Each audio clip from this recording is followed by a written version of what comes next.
Okay, so I said I would talk about some of the rules that they follow in the with spirits and stuff like that. I mean, specifically ghosts is what I'm going to talk about because when you get into the politics of like the Fae and other entities, that is a little bit tricky because each one has their own set of guide rules.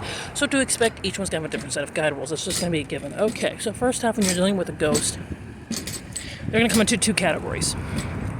First category is probably the one you're going to see the most common, which is because they died. They think you can't do anything to them. There's no rules. There's nothing you can do about it. They can do what they want, yada, yada, yada.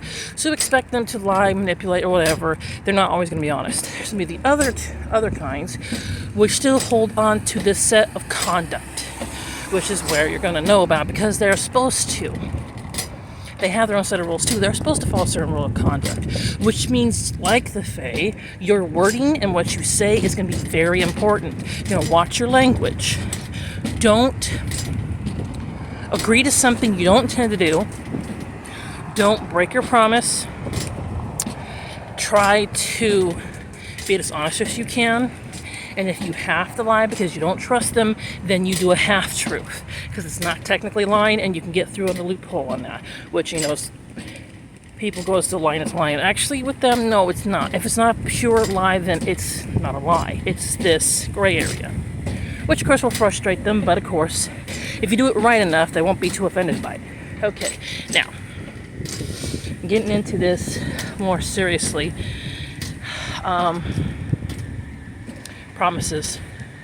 promises are like negotiations or like contracts. So you just don't say, well, I'm going to do something. You got to set up a whole guideline, because if you're obligating them to something that they may not exactly be okay with in the first place, then they're definitely expect them to try to find a way around it because they don't want to do it. Now, getting into the stuff that people will talk about helping move on, okay? But you gotta understand the fact is some of these don't want to move on or can't move on. What I mean by that, I mean some are landlocked. Landlocked can fall into a couple different categories. Usually landlocked is usually referred to as type of violent death. It can be a murder, which means when you got landlocked, you could also be talking about a vengeful spirit. Some choose to be landlocked. They die violently, they know they die, but they don't want to move on anyways. Okay, any other ones they're talking about that are there, they're not landlocked. They actually do want to move on, but for other reasons they are not been able to do so. Maybe they need some truth told to them. Maybe there's an injustice. Whatever the reason is that they haven't moved on. Now, that is not always the case. Most of the time they just don't want to go.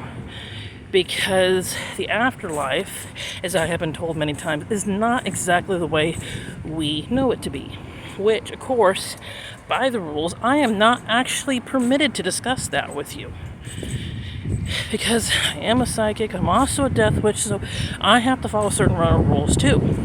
Working with them means I cannot really discuss certain matters of how said afterlife works for a particular person in general. Basically what you have right now, I know, so you can't consider it, is basically what you have to work with. Because it's really up to how you are going to interpret and or believe said afterlife.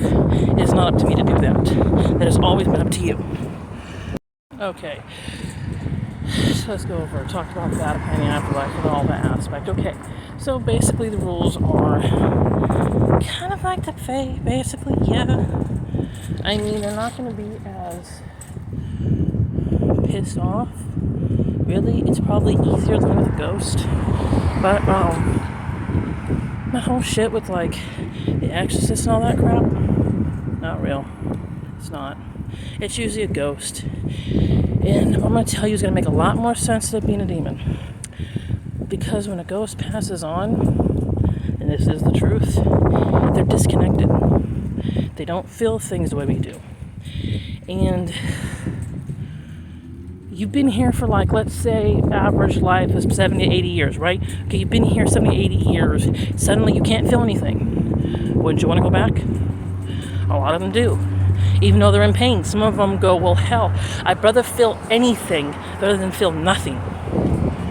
And I realize that it's not easy. The ones who want to move on are usually talking about people who were happy with their life, or they made peace with their death, or they were suicide victims and they just couldn't and they don't want to be there, so they will move on. But most of the other people, they do want to come back. So oftentimes the possession is actually from a human. And that's another bit of tidbit about how that works. But really, other entities, they've never been human, they don't see the appeal, they don't really care. So that's never going to come up. They're never going to ask you for your soul, they're never going to ask you for an offering of blood, they're never going to ask you for any of that stuff. And if you do, then you're talking about that other category, which is egregores and trickster spirits, which if I didn't cover it, I will plan to. I'm going to check to see if I did. But I probably will cover into that because egregores are different. They're going to want a lot of offerings, but they're not going to want blood offerings. Trickster spirits will try to get you to do that because they want to make you do a blood tie or a blood bond, which can be deadly. Because any type of spiritual reaction you have interacts with your body too. So I probably will talk about that next. Until then.